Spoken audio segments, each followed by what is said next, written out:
Well, hello there. Good to see you again, and welcome back to another session of Insight. Today we're moving on to audio article lucky number 7, which really does seem like a lifetime ago, when you consider that the last new article recorded for IB was actually number 158. This means that we're going to have a ways to go before we get to the new content, as I was going through the old articles and found that there are exactly 60 audio articles that closely resemble piles of steaming manure which need to be redone and re-recorded. So let's move straight into another wonderfully written article by Mr. Daniel Cook of LostGarden.com. This one titled Building Fun into Software Designs. As always, I'm your host, Ryan Wienko, and this is Industry Broadcast.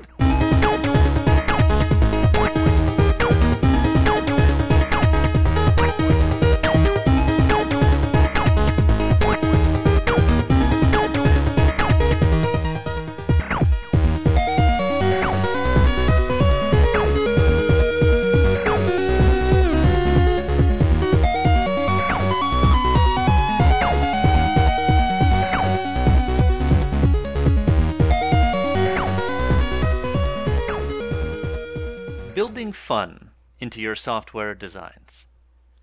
I've been thinking lately about how game design applies to the broader topic of software development. Game design is all about creating pleasurable learning experiences and mastery of conceptual tools. Surely more traditional software could benefit from the design wisdom and theory that we've built up over the years in the game industry. The current state-of-the-art technique for user experience design is the scenario-driven development.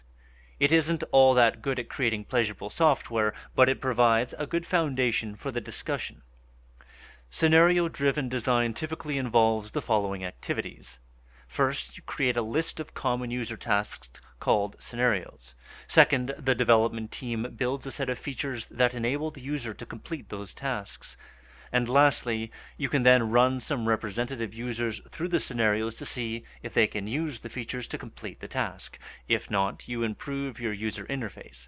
If the tasks are readily completed, then you have a competent product. This is a big improvement over the old practice of feature-driven development, where developers build the features that they desire and then pray that the users will like them. Well-executed scenario-driven development results in eminently functional software from which most major annoyances have been stripped away. It's not a perfect methodology. A good example of scenario-driven development's failings is the much maligned wizard. By laying out the tasks of a scenario in a linear order, you satisfy all of the constraints of the traditional user experience testing. A wizard is easily testable, has great completion rates, and is highly intuitive for new users. It also happens to be dreadfully dull, painful for advanced users, and quite ill-suited to taking on tasks outside of the defined scenario. There are three important questions that scenario-driven design has difficulty answering. First, how do you build a fun experience? Scenario-driven design has no concept of user pleasure. It looks for problems to be solved, not pleasure to be given. Yet users obviously react strongly to the sheen on the buttons of OS X. Emotionally evocative feedback matters. Next, how do you deal with the issue of mastery?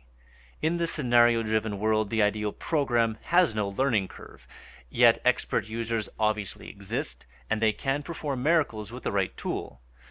Lastly, you have to ask, how do you deal with the issue of flexibility? Scenario-driven design is only as good as the scenarios you consider.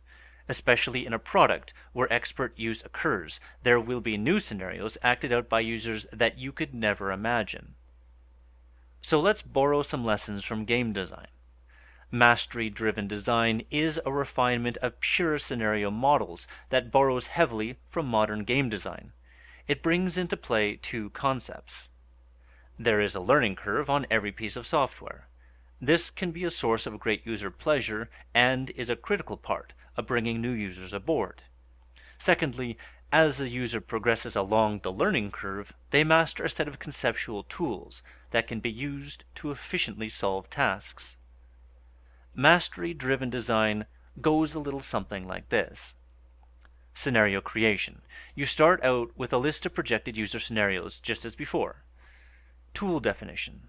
The development team prototypes a set of tools that the user will need to complete the scenarios. Each tool performs a set of useful actions. A next button might take you to the next page. A pen tool might allow you to draw a complicated line on the screen. Feedback systems. For each tool, the team creates a feedback system in the form of rewards and punishment to encourage rapid and pleasurable user progress towards tool mastery.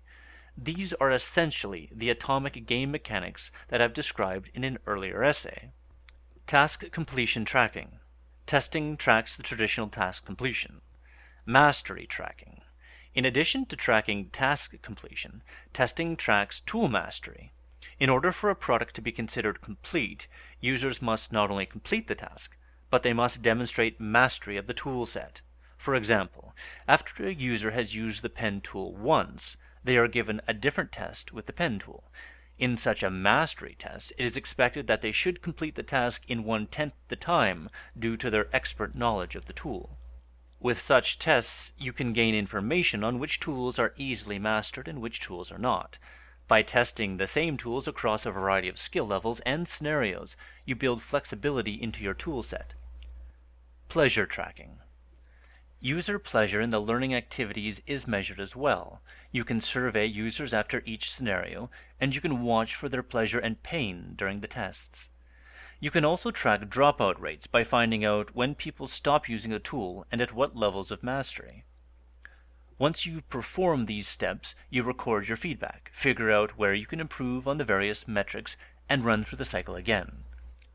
Over several iterations, you'll converge on a product that is easy and enjoyable to learn, and that provides great efficiency and flexibility to expert users.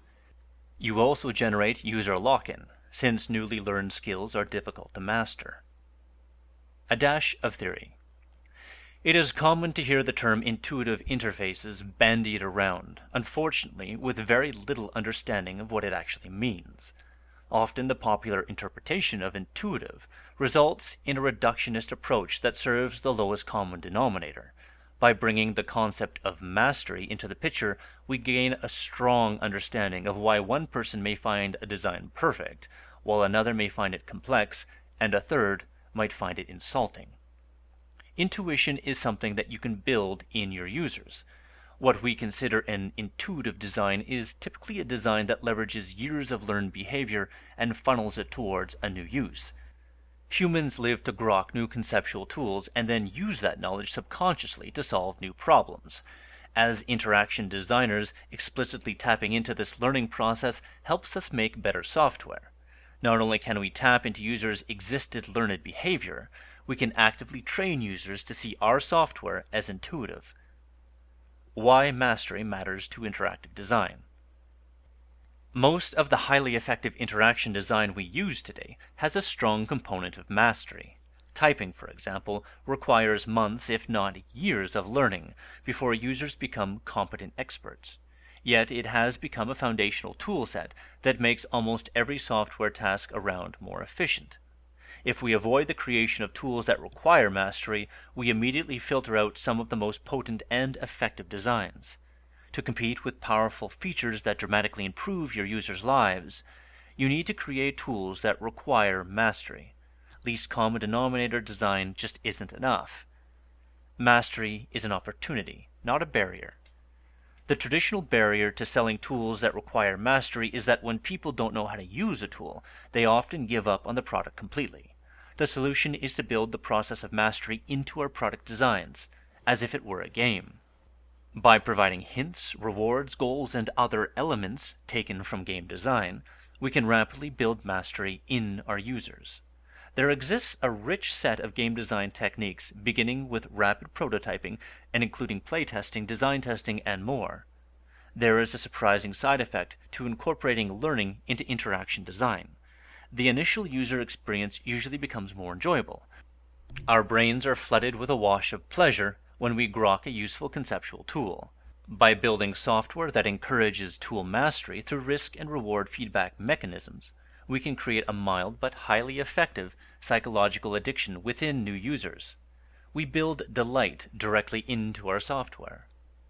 In conclusion, slowly but surely we are integrating more of our users' psychology into the development and design of software. At each stage, we've added something new. Stage 1, functional software. How do we make something? Stage 2, utilitarian software. How do we make something useful and easy to use? And Stage 3, pleasurable software. How do we make it enjoyable to learn and yet powerful for experts? It is my deeply held belief that game design will become an important player in all future software development. The lessons it teaches us about pleasure, mastery, feedback, and other application conceptual tools to problem solving are applicable across the broadest range of interaction design. And there we have another quick, easy to digest piece of insight from Mr. Daniel Cook. Rest assured there are more to come. My name is Ryan Wienko, and I thank you for taking the time to listen to yet another audio article from IndustryBroadcast.com, where we bring the collective insight of the gaming industry to your ears.